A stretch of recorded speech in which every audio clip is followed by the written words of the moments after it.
Morning, everybody. Here we are on another drive. This would be the morning commute. It is about, well, I would tell you what time it is precisely, except that my key fob battery warning is still being displayed and is blocking my my clock. So I really want that warning to clear. But it's basically about 4:45 in the morning, and I am heading into work. So this would be what the morning commutes look like. I know it's not nearly as well lit as the afternoon ones because the sun, quite frankly, is an awesome light. The moon, definitely needs improvement on the report card when the grades were being handed out. So, little quick thing I'd mention about preheating. It is, that's my dash cam connecting to GPS, by the way.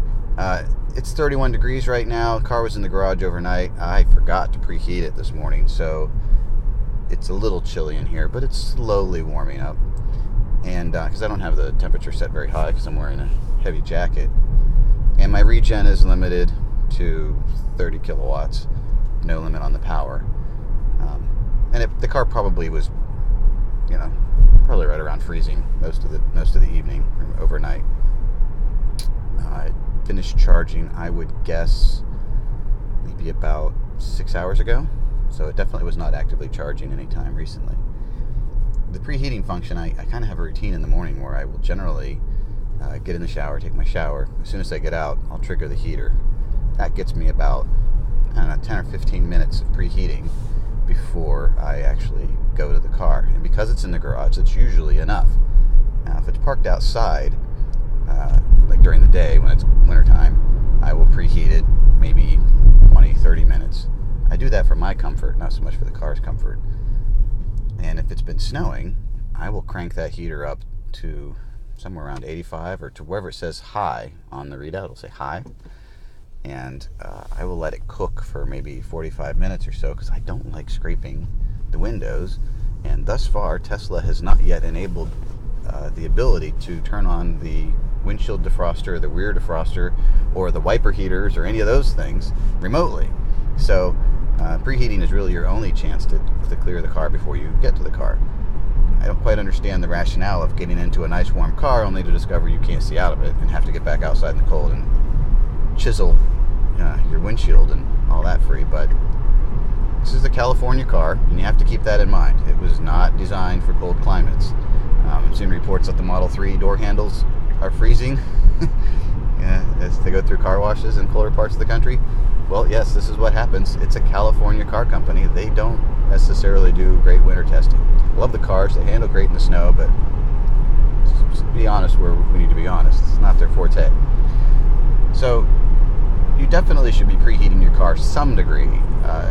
They added a feature recently where it would show you a battery icon that the battery was actually being warmed as well.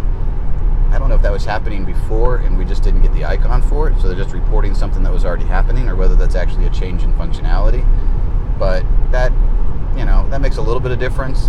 In my experience, you can kind of preheat the car for, well, like I said, on the days when I preheat it for 45 minutes or so, with the heater blasting, I get out to the car and I still have limited regen and power. So it's definitely not a cure-all for that. Although it was brutally cold here last couple weeks ago, so maybe just you just can't overcome 20 degree to below temperatures and wind and all that.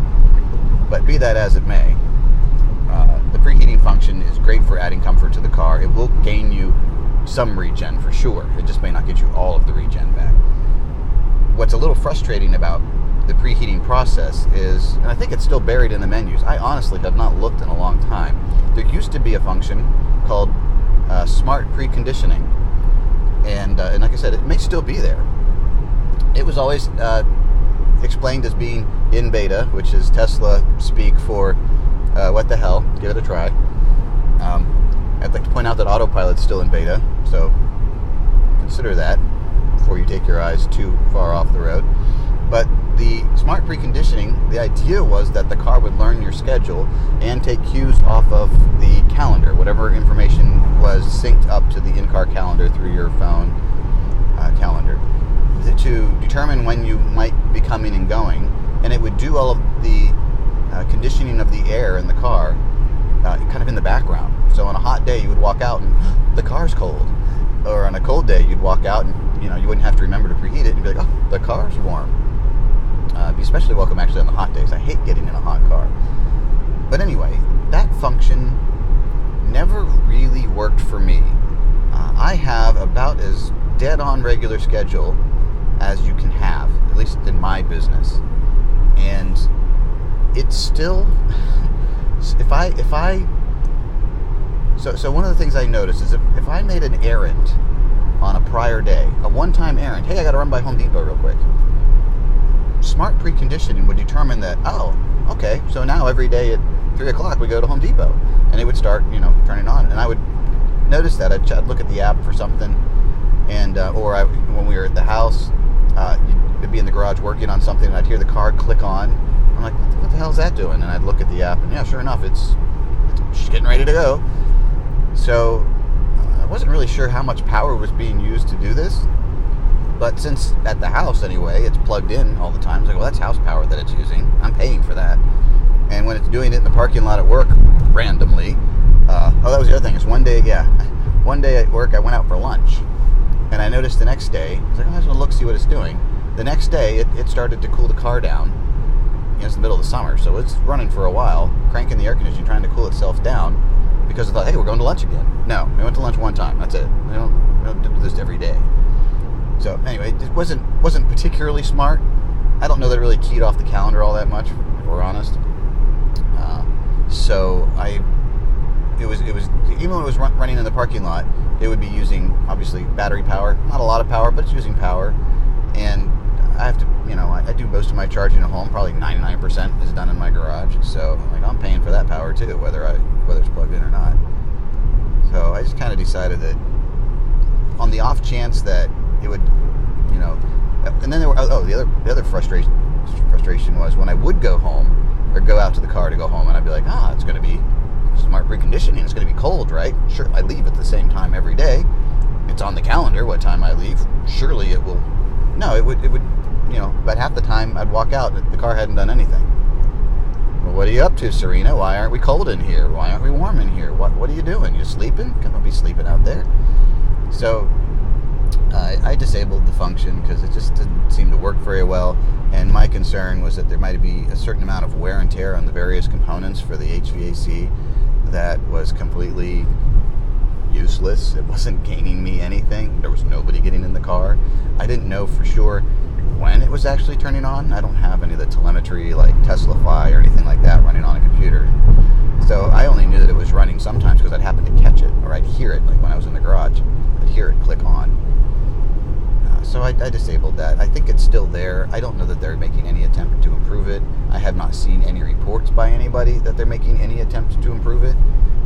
A few places I've seen, not recently, but maybe a year or so after and I wasn't the only one that abandoned this feature, but maybe a year or so after I gave up on it, I would see other people on the forums say, hey, with the new release, did smart preconditioning get better? And almost immediately there'd be a smackdown of, no, it's still not very smart, it still doesn't do what it's supposed to. So I kind of gave up looking for it, and really it's not that big a deal. I know when I'm going somewhere, the car doesn't need to. I just have to remember to flick it on. And so that's what I do, except for today. I forgot, because I just forgot. But that is one of the huge benefits of having this car that is maybe not widely touted, is the ability to turn on the heater and the air conditioning from anywhere. You don't have to be close to the parking lot. You don't have to have your fob on you. You don't have to go to the window or put it against your chin to try and gain extra range if it's like, really nasty outside. You can start preconditioning your car from the other side of the planet as long as you have cell service and the car has cell service. So it's actually a really cool feature, and I like it very much. It's just not, the smart preconditioning doesn't work so much. So that's really about all I can say about that. That was what I got in the car this morning thinking I would talk about, but there we go. That's kind of what this is about. This is what happens to dance across my mind. So what I need from you is I need you to subscribe, because again, YouTube is looking at those numbers. Please hit the subscribe button, and we'll do this again sometime real soon. Thanks everybody. Have a good weekend. It's Friday.